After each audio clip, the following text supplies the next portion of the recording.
Bien, me voilà dans la partie PC. Donc cette partie concerne la commande de la machine asynchrone en IRFO. Et en fait, on voit ici un écran de commande qui me permet de régler un certain nombre de choses, d'interagir avec les variables et les paramètres de mon système. Alors, donc ça, c'est un environnement qui s'appelle Control Desk de DSpace. On a différents fichiers ici, donc ce sont des layers.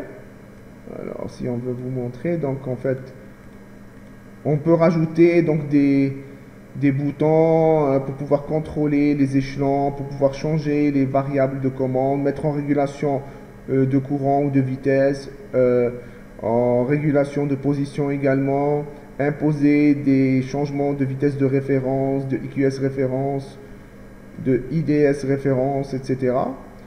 On peut également contrôler la machine à courant continu.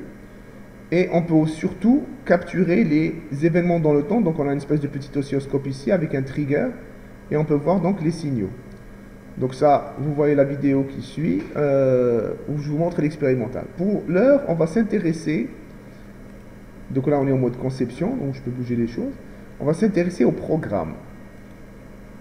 Alors la structure du programme, donc en fait j'ai trois fichiers principaux. Indirect control.c, variable.h et regule.c. Alors, je vais essayer en fait de vous montrer, parce que l'écran est un peu petit, donc on va essayer de se concentrer sur les variables. Alors, au niveau des variables, voilà. Au niveau des variables, qu'est-ce qu'on a? Donc c'est un programme que j'ai commencé à très longtemps et que je change et que je rajoute. Donc on a des variables classiques qui sont les paramètres de la machine asynchrone.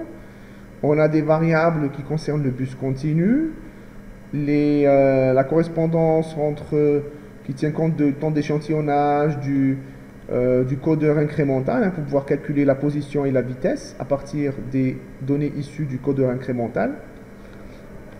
La partie MLI, la partie des périodes, donc là on est à une MLI de 10 kHz, donc 100 microsecondes, avec un pas de calcul de 200 microsecondes pour les boucles de courant, donc c'est 2 fois plus lent que la MLI. La boucle de vitesse, elle est 5 fois plus lente que la boucle de courant, donc elle est à 1 milliseconde. Et la boucle de position, elle est 2 fois plus lente que la boucle de vitesse, donc la boucle de position est à 2 millisecondes. Sachant qu'on peut être soit en contrôle courant, soit en contrôle courant plus contrôle vitesse, soit en contrôle courant plus vitesse plus position. Donc via une régulation par boucle imbriquée.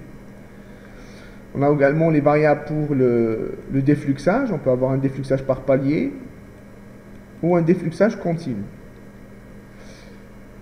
Alors, les variables courants. Donc je vous rappelle que dans le cadre du contrôle vectoriel, eh bien, on part des 3 phases IA, IB, IC. En fait, on a besoin de mesurer que 2 phases pour revenir pour aller dans le repère de parc, dans le repère DQ.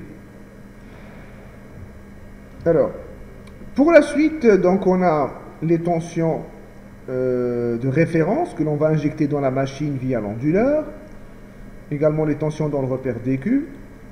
On a les coefficients des régulateurs de courant, donc ce sont des PI, KPKI, avec la variable d'intégration, la sortie et les limitations. Pareil pour IQ, sachant que ce sont les mêmes paramètres, puisque les boucles sont similaires, avec la même constante de temps de réponse. Pour la boucle de vitesse, donc on a un régulateur du type IP anti-windup avec ses paramètres. Et puis on a rajouté un certain nombre de types de régulateurs que l'on est en train de tester, du SMC, du backstepping. Pour le codeur, donc, on a un truc qui est un peu particulier ici pour la GADA, mais qui n'est pas exploité dans ce cadre de cette démonstration. On a également des régulateurs flous, donc avec leurs variables d'inférence, les variables floues de l'erreur, de la dérivée d'erreur. Donc ça c'est pour ID, pour IQ et pour la vitesse. Alors, sans vous noyer dans les détails, on a aussi les flags de contrôle. Donc ce sont des variables 0,1 ou 0,1,2, qui nous permettent par exemple de choisir entre les différents types de défluxage, les différents types de contrôleur de vitesse 0, c'est un IP, 1 c'est un flou, 2 c'est un réseau de neurones, etc. Et on a un système qui nous permet, il y a aussi du V sur F, un système qui nous permet d'imposer des échelons ou des rampes aux références pour pouvoir faire des comparaisons entre les différentes méthodes, etc. Donc ça c'est autre chose. Alors, comme programme principal, je viens sur indirectcontrol.c et là ce que l'on a, c'est principalement deux méthodes, ou trois ici. Donc vous avez la première qui s'appelle PWM Synchronous Interrupt, et la deuxième c'est Encoder Interrupt, et la principale qui est la fonction main. Donc on va commencer par la fonction main, c'est un petit fichier. D'abord il initialise la bibliothèque RTLib, Real Time Library de la 1104, de la carte DSP. Ensuite il charge sur le DSP Slave, puisqu'il a deux DSP, il a un microcontrôleur 64 bits qui est le PowerPC à 250 MHz, c'est la bête de calcul, hein, c'est celle qui exécute le code. Et il a un DSP esclave, un vieux F240, qui lui s'occupe de la MLI et qui dans notre cas aussi va s'occuper un peu de la SPI pour la mesure du NRF. Alors, donc je charge un code particulier que j'ai concocté qui me permet aussi de piloter les 3 full PWM, enfin ce sont 6 compléments 2 à 2, mais également les 3 simple PWM. Et en fait j'exploite cette PWM là pour piloter le 4e bras, donc le bras du hacheur, afin de pouvoir contrôler la machine à courant continu. Donc ça c'est un code particulier qui n'est pas en standard livré avec la carte, mais qui est facultatif ici. Après il faut qu'on lance ce qu'on appelle le host service, donc le service d'échange entre le PC et la carte pour pouvoir rapatrier les données. Donc rapatrier les données, interagir via control desk. Ensuite j'affiche un message, donc ça c'est un message particulier qui va s'afficher sur le control desk. Donc ici, en bas, dans le log, une fois qu'il a chargé.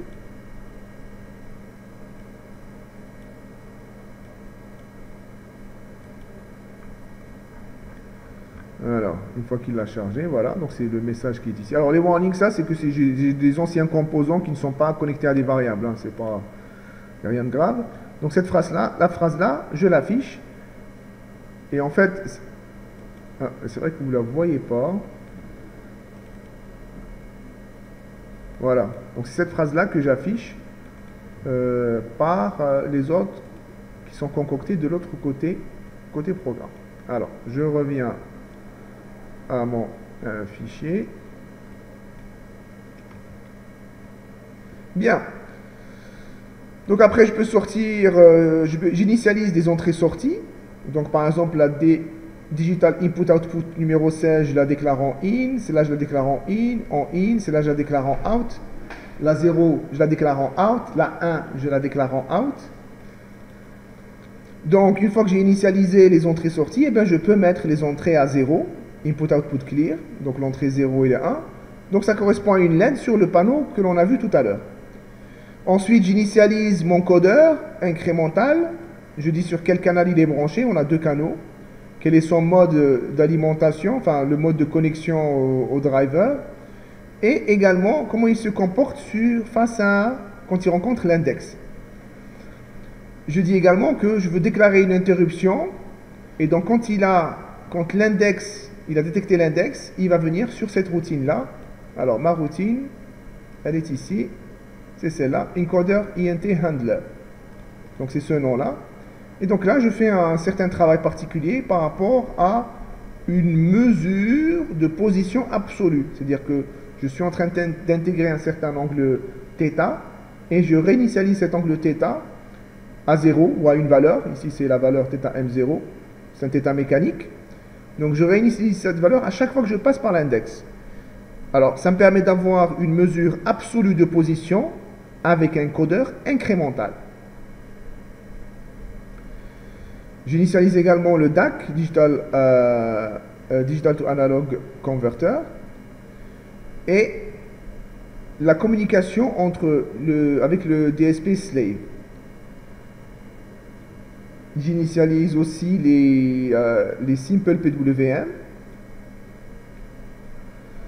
Je configure les PWM classiques dans les foules et avec un rapport cyclique de 50%, c'est-à-dire une tension moyenne nulle. J'initialise également donc comment se comporte, parce qu'en fait on a 5 ADC, mais le premier ADC il peut balayer 5 entrées. Donc tout ça c'est pour signifier comment est-ce que ça se passe, comment je synchronise mon ADC par rapport à un trigger qui est celui de la PWM. Et j'installe un vecteur d'interruption. J'installe un vecteur d'interruption PWM 5 interrupt.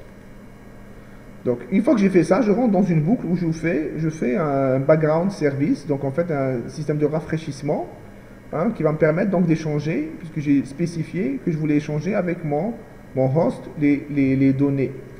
Alors la routine la plus importante c'est celle-ci, c'est la routine de service d'interruption, Interrupt Service Routine, de la PWM. Et elle s'enclenche toutes les 100 microsecondes, puisque c'est moi qui l'ai spécifié par un choix adéquat de la période d'été. Alors qu'est-ce que je fais? Donc je sors des sorties GME à 1, c'est pour pouvoir mesurer à l'oscilloscope le temps d'exécution de la routine. Je les remets à 0 en sortant. Donc ça c'est le temps de mesure. Et en fait j'ai un switch, donc ça c'est un compteur logiciel. Vous voyez, je l'incrémente ici. Quand il arrive à 2, je le remets à 0. Donc il va valoir 0, 1, 0, 1, 0, 1. Donc s'il vaut 0, donc toutes les 200 microsecondes, j'exécute une routine qui s'appelle régule I, contrôle. Si c'est 1, j'exécute une autre routine qui s'appelle régule vitesse. En fait, j'exécute pas le régulateur de vitesse, mais vous allez voir que je vais l'appeler. Celle-là, elle est appelée toutes les 200 microsecondes, mais une fois sur deux par rapport à l'autre. Donc une fois celle-là, une fois celle-là, ça vous fait 200 microsecondes, 200 microsecondes. Donc voici pour le programme principal indirect control.c. Et maintenant, on va voir le dernier fichier qui s'appelle régule.c. Alors régule.c. Alors dedans il y a des routines. On va prendre ces routines là. Donc ça c'est des mesures de courant et de tension. En fait ce qu'on fait ici c'est que je peux mesurer le courant. Donc je lis l'ADC et je vais multiplier par un coefficient. J'ajoute un certain offset pour avoir la mesure de courant. Je fais la même chose pour le deuxième. Je peux aussi mesurer des courants, des tensions. Donc ça dépend de ce que j'ai branché. Si j'ai branché ça ou ça ou ça, il faut que j'appelle la bonne routine. Donc toutes ces routines-là, en fait, sont appelées à partir de régule I. Donc je vais d'abord commencer à examiner régule I. Alors, régule I. Voilà. Donc, je...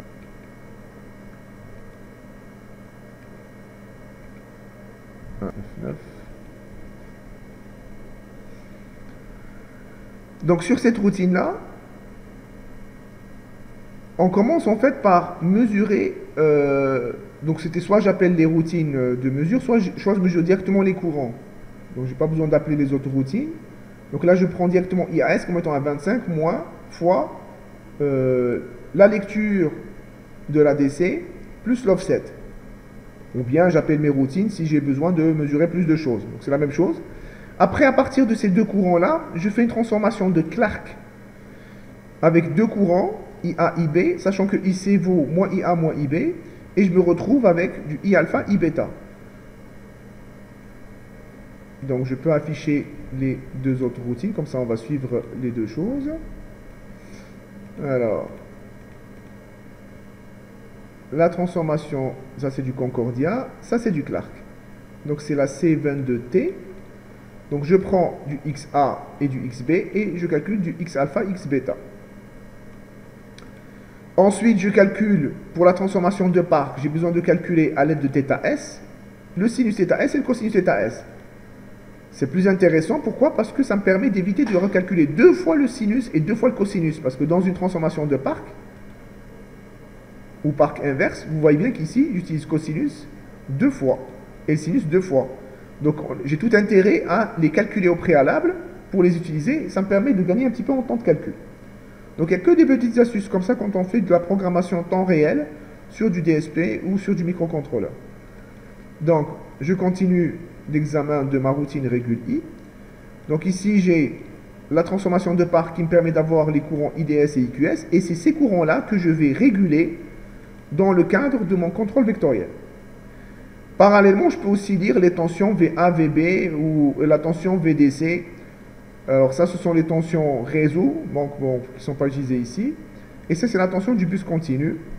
Je calcule E sur 2, qui est la moitié de la tension, et l'inverse de ce E sur 2, parce que j'en ai besoin par rapport à la génération du rapport cyclique quand je vais finir de calculer les régulateurs. Ensuite, je calcule la mesure, donc ça c'est une routine qu'on va voir tout à l'heure qui va me calculer le oméga mesure, parce qu'en fait je peux switcher, je peux dire que par exemple la WM, la vitesse mécanique, elle vient soit d'une mesure, soit d'un estimateur, si je veux faire du sensorless par exemple. Ensuite je dois calculer l'angle θS. Alors comment on calcule l'angle θS? Alors l'angle θS, dans le cadre d'une IRFO, c'est très simple, c'est l'intégration de oméga S qui est égal, donc oméga S, la pulsation statorique, P fois oméga, donc la vitesse mécanique, plus le glissement. Alors le glissement c'est oméga R, il est égal à IQS référence divisé par tau R divisé par IDS référence. Alors attention, il faut que ni ça ne soit égal à 0. Sinon le DSP plante et votre machine aussi. J'en profite aussi pour intégrer le flux, je calcule le flux rotorique, donc c'est l'intégrale, donc c'est du M sur 1 plus P tau R fois ID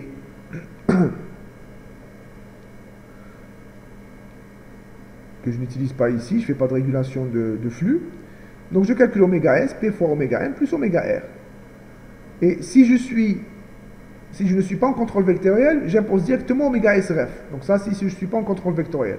Mais si je suis en contrôle vectoriel, je continue et je fais θS plus égal, donc l'intégrale de oméga S. Donc ça, c'est le pas de calcul. Et bien sûr, je me remets toujours entre moins pi et pi. Donc si jamais, donc θS va avoir une allure de dents de scie hein, quand je vais tourner à vitesse constante. Alors je reviens à ma routine.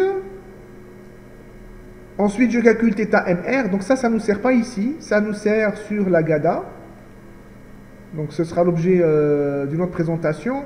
Je prends la position du codeur. Et puis je vais calculer le θM. Donc c'est l'intégrale de l'incrément, la différence de position. Donc l'incrément de position. Pareil, ce θM, je vais le remettre entre moins pi et pi. Je calcule le θ, donc la position électrique du rotor. Et donc j'ai la position électrique et j'ai la position mécanique. Donc après, si je veux avoir calculé θR, c'est θS moins θ. Ce n'est pas mon objet ici. Donc je calcule aussi la valeur absolue de la vitesse. Donc j'en ai besoin pourquoi? Parce que je peux vouloir faire du défluxage. Donc quand on va plus haut en vitesse, et ce plus haut en vitesse, ce n'est pas la vitesse nominale. Hein, sur de l'expérimental, quand vous redressez à partir de la tension du réseau, vous avez, avec un redressement normal, vous allez avoir 540 volts sur le bus continu. Vous divisez ça par 2, ben, ça vous donne 270 volts. Ça n'a rien à voir avec les 311 volts qui correspondent à 220 racine de 2. Donc vous êtes bien en dessous de la vitesse nominale de la machine asynchrone. Ça veut dire que vous êtes en train de déclasser votre machine. Donc soit vous utilisez un autotransformateur, vous surélevez la tension, mais vous allez atteindre les limites du bus continu. Hein, ça peut être dangereux après si vous avez des dépassements sur la tension du bus continu lors des freinages par exemple. Ou alors, vous vous dites, ben, je dis que ma vitesse nominale, ben, elle est bien en dessous et ben, je vais commencer à défluxer à 1000 tours minute au lieu de 1500 ou des choses comme ça. Donc on calcule, si je suis en dessous d'une vitesse de base, donc IDS et IDS ref base, donc flux nominal. Si je suis au-dessus, ben, IDS c'est un coefficient divisé par la vitesse. Donc c'est un défluxage en 1 sur oméga. Après, bon, ça c'est pas pour nous. L'injection d'harmonique, pareil, c'est pas pour nous. Là, c'est important. Donc là, on est en train de faire du contrôle de courant. Alors, ça, c'est si j'ai du flou. Je vais rester en classique. Qu'est-ce que je fais? Premièrement, je calcule quel est mon VDS ref max. Donc, je vous invite à revoir la théorie où j'en ai parlé. Donc, c'est E sur 2, la tension bus continue, divisé par racine de 2. Je calcule ma boucle de IDS, Donc je vous montre la boucle IDS, voilà. C'est un régulateur PI. C'est-à-dire j'ai calcule l'erreur, IDS ref moins IDS, ça c'est de la mesure, ça c'est la référence, donc ça c'est fixe. C'est fixé par qui? C'est fixé par le défluxage, donc ça peut être normalement constant. Dans notre cas, ça va être 2,8 ampères pour cette machine. Donc on est ici, je calcule, je demande la régulation IDS, donc je calcule l'erreur, je calcule la sortie VDSRF qui est égale à KP fois l'erreur plus XE, c'est la variable d'intégration. Alors cette variable d'intégration, je l'intègre tout le temps, c'est le cumul, donc plus égal c'est le cumul, de KI fois l'erreur. Sauf si je suis en limitation. Si je suis en limitation, je ne continue pas à intégrer cette erreur. Parce que là, vous allez avoir des problèmes en sortie de limitation. Donc c'est une espèce d'anti-wind-up bricolé, assez simple à programmer. Donc vous voyez, en 3 lignes, on a fini notre régulateur. Ensuite, j'ai des termes de découplage statique, c'est-à-dire que je peux venir rajouter ou retrancher de ma tension VDSRF les termes de couplage avec l'axe Q, connaissant les variables les paramètres de la machine et oméga S. Donc ça aussi on peut optimiser en calculant sigma fois oméga S en mettant un seul coefficient. Enfin, je limite ma sortie. Ça c'est très important, vous devez toujours limiter les sorties des régulateurs. Donc si VDSRF devient supérieur ou inférieur à la limite, alors je la bloque à cette limite max. Donc elle a été définie à E sur 2 sur racine de 2. Ensuite, j'ai fini de réguler le courant IDS, je vais réguler le courant IQS. Alors pour ce faire, je vais calculer quelle est ma nouvelle limitation de VQS ref max. Donc c'est ce qui me reste de la racine de E sur 2 au carré moins VDS ref au carré qu'il vient de calculer. Il vient d'être calculé. En fait, il faut savoir que VDS ref et VQS ref, ce sont les composants du vecteur VS ref, et lui ne doit pas dépasser le E sur 2. On ne peut pas appliquer, on ne peut pas tourner plus vite que la musique. On ne peut pas appliquer plus de tension que de ce qu'on en dispose. Donc on dispose de E sur 2. Donc c'est le module du vecteur, donc le module absolu. Et donc je vais calculer au mieux quel est le maximum de tension que je peux m'autoriser à appliquer à la machine. Donc après, donc je fais ma régulation une fois que je connais ma limite. Donc c'est exactement la même boucle. E égale IQS ref moins IQS. Donc ça c'est juste pour ajouter des harmonies que je voulais injecter à la machine. Donc on ne s'occupe pas, c'est comme ça. VQS c'est KP fois l'erreur plus XE. XE c'est l'intégrale de KI fois l'erreur, si je ne suis pas en limitation. Pareil, on a si je veux intégrer les termes de découplage, donc là on a par contre deux termes. On a un qui est le couplage avec IDS et l'autre c'est la FEM. Donc ça c'est la FEM de la machine. Donc c'est pour ça que j'ai besoin de connaître quand même le flux. Ensuite je limite ma tension de sortie à la tension maximum que j'ai calculée précédemment. Alors, donc là, arrivé à ce point-là, j'ai fait la mesure de courant. Donc je vous rappelle, on a fait la mesure de courant. La transformation dans le repère de Park, donc le calcul de IDS, IQS. Après, j'ai calculé l'angle θS. J'ai fait mon défluxage. J'ai fait ma régulation de courant ID et de courant IQ. Et là, je vais me dire, est-ce que je suis en train de... Là, je dois calculer les tensions. Donc, je les ai déjà calculées, mais j'ai un petit artifice ici qui me permet de ne pas tenir compte des tensions du contrôle vectoriel et de les imposer directement, soit avec une espèce de VF, V sur F indépendant, où j'impose moi-même ma tension, soit avec un vrai V sur F, donc c'est VSRF égale K, un coefficient K fois la fréquence statorique. Et donc, oméga S égale 2pi fois cette fréquence statorique. Et j'intègre donc le oméga SRF tel que je l'ai vu avant. Donc ça, c'est pour pouvoir le faire sur V sur F. Sinon, dans le cas normal, je fais du contrôle vectoriel. Donc c'est ce qu'on a vu. Donc on ne peut pas tenir compte du tout d'ici, de ça, pour cette démonstration. Alors, donc je vous rappelle que ici, à ce niveau-là, ça y est, j'ai déjà VDSRF et VQSRF. Donc il faut que je reparte avec ces tensions-là dans le repère alpha-bêta. Donc j'utilise les sinus θ et le cosinus θ que j'ai déjà calculés, donc qui correspondent à θs. Et je calcule donc V alpha, V bêta, référence. Ensuite, je viens avec une matrice de Concordia transformer les V alpha SRF, V bêta SRF en VA SRF, VB SRF, VC SRF.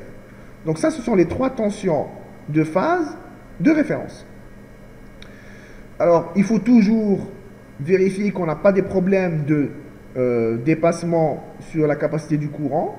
Donc, je vais venir vérifier la valeur absolue de IAS si elle ne dépasse pas le courant de protection maximum que je me suis fixé. Pareil pour IBS. Dans le cas où je dépasse, je passe un flag d'inhibition de la MLI. Donc, ça, c'est une variable interne à moi. Si je la mets à 1, ça veut dire qu'il y a un problème. Je coupe la MLI. On va le voir.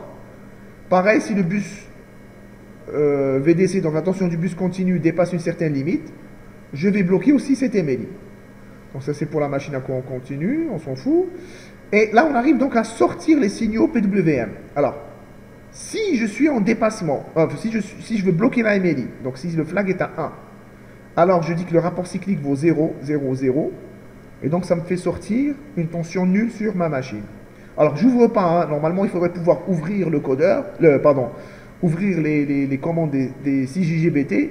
Je ne le fais pas, je n'ai pas un moyen ici pour le faire. Je peux le faire manuellement avec un interrupteur qui est sur l'onduleur, mais là, au moins, j'arrête d'envoyer de la tension sur mon onduleur et sur ma machine. Sinon, si je suis en flag inhib égale 0, donc le fonctionnement normal, je calcule les duty cycles. Donc le moins, c'est par rapport à une MLI, ce qu'on appelle du active low ou du active high. Ne vous inquiétez pas. Donc si on a une tension qui augmente, on a bien, effectivement sur la machine, une tension qui augmente. C'est ce qu'on veut. Ça, c'est pour la simple PWM. Donc on n'est pas concerné ici. Donc on regarde que ça. Donc en fait, arrivé ici, je prends ces valeurs que j'ai calculées du duty cycle et je les envoie au DSP slave. Et qui va les répercuter en signaux PWM et qui vont attaquer la machine. J'ai fini. Donc à ce niveau-là, j'ai mon contrôle vectoriel, j'ai mes 2 boucles de régulation de courant. Alors, si vous vous souvenez de tout à l'heure, on avait 2 cas de figure. Donc, toutes les 200 microsecondes, une fois j'appelle le régule I, contrôle, qu'on vient de voir, et une fois j'appelle la routine régule vitesse. Alors, la routine régule vitesse, elle est là. Donc voici la routine régule vitesse. Alors, d'abord, je commence par un compteur logiciel qui va calculer ds oméga règle. Donc ds oméga règle, il vaut 5. Donc je calcule 0, 1, 2, 3, 4, 5. Si je vaux 5, si je ne vaux pas 5, je sors à chaque fois. Donc en fait, quand je suis ici et que je remets ce compteur à 0, se sont écoulés 5 fois 200 microsecondes, donc 1 milliseconde. Donc en fait, cette régule-là, elle a d'intéressant cette partie, et elle ne s'exécute que toutes les millisecondes. Donc d'abord, je vais mesurer la vitesse. Alors, input vitesse, input oméga m.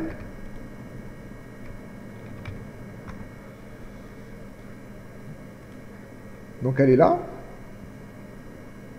Je lis le codeur incrémental, donc je regarde la position d'incrément, et je calcule la différence avec l'ancien incrément. Et donc avec ça, ça me permet d'alimenter un filtre, donc c'est un impulse response, un filtre, c'est juste une moyenne, hein, donc c'est la somme des 5 dernières mesures divisé par 5, donc fois 0,2, divisé par 5.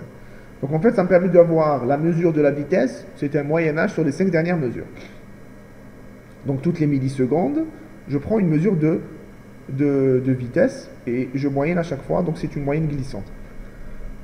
Et donc avec ça, j'ai ma vitesse à ce niveau-là que je vais utiliser soit pour la régulation de vitesse, mais également pour le calcul de θs, l'angle de Park. Là, je regarde si je suis en position de contrôle ou bien en flag de vitesse contrôle. Donc si je suis en position contrôle, eh ben, je fais également la régulation de position. Donc un coup sur 2, hein, quand vous avez compris le film. Maintenant, ça c'est égal à 2. Donc c'est un compteur logiciel, je compte 0, 1, 0, 1, 0, 1. Donc si c'est égal à 1, donc dès que j'arrive toutes les 2 millisecondes, je fais une boucle de position qui doit être par là, par là.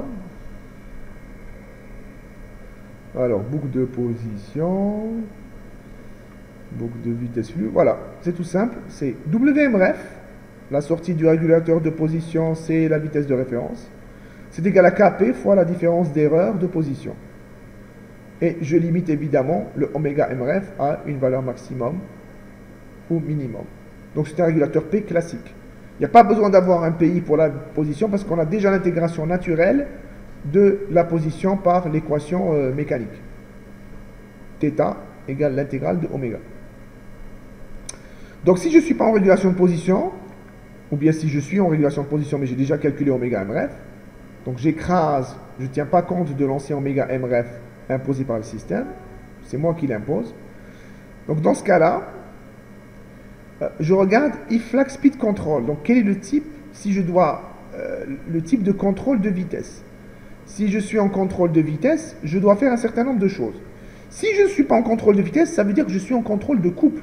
Et donc je n'exécute pas du tout cette routine. Jusqu'ici, je fais rien et je sors. Maintenant, si je suis en régulation de vitesse, donc il y a tout un système ici pour faire les échelons, les rampes, etc. Donc ça, je ne vais pas rentrer dedans. Je vais rentrer juste ici, où je choisis, selon le type de régulateur de vitesse, je peux choisir de faire du flou, du SMC smooth, etc. Plein de types de contrôleurs, ou bien une boucle classique. Alors la boucle classique, elle est là. Voilà. Donc la boucle classique, qu'est-ce qu'elle fait? Alors c'est une boucle IP anti-wind-up. Donc vous voyez, c'est un petit peu biscornu. Je calcule XEW. Donc XEW, c'est une intégrale de KIW, etc. etc. avec, ça c'est le retour de l'anti-wind-up. Ça c'est l'erreur, WMREF moins WM. Pareil, je limite mon XEW, donc la variable d'intégration, pour éviter encore des débordements. Je calcule la sortie et l'ancienne sortie. Et en fait, IQSREF, c'est égal à hold sortie saturée. Ça, c'est ma sortie de mon régulateur. Alors, un IP classique, ça ressemble plutôt à ça. Ça, c'est un IP amélioré, etc. Donc voilà, on a fini. Donc ça, c'est le contrôle vectoriel de la machine asynchrone. Et vous voyez que c'est relativement simple. Alors, je suis un partisan de la programmation en C, contrairement aux gens qui veulent faire du MATLAB Simulink et puis qui font un build et qui génèrent leur code. Là, vraiment, on voit ce qu'on fait exactement. On voit comment c'est codé. On attaque directement les librairies de commandes du système. En fait, cet ordre-là, il est appelé par le DSpace. Donc, autant le faire nous-mêmes. L'ordre de mesure de conversion, DS, je sais exactement à quel instant je suis en train de mesurer mon courant, de faire la conversion. Je sais exactement comment est-ce que je vais imposer ma régulation. Je sais exactement comment je vais lire mon codeur ou mon index, etc.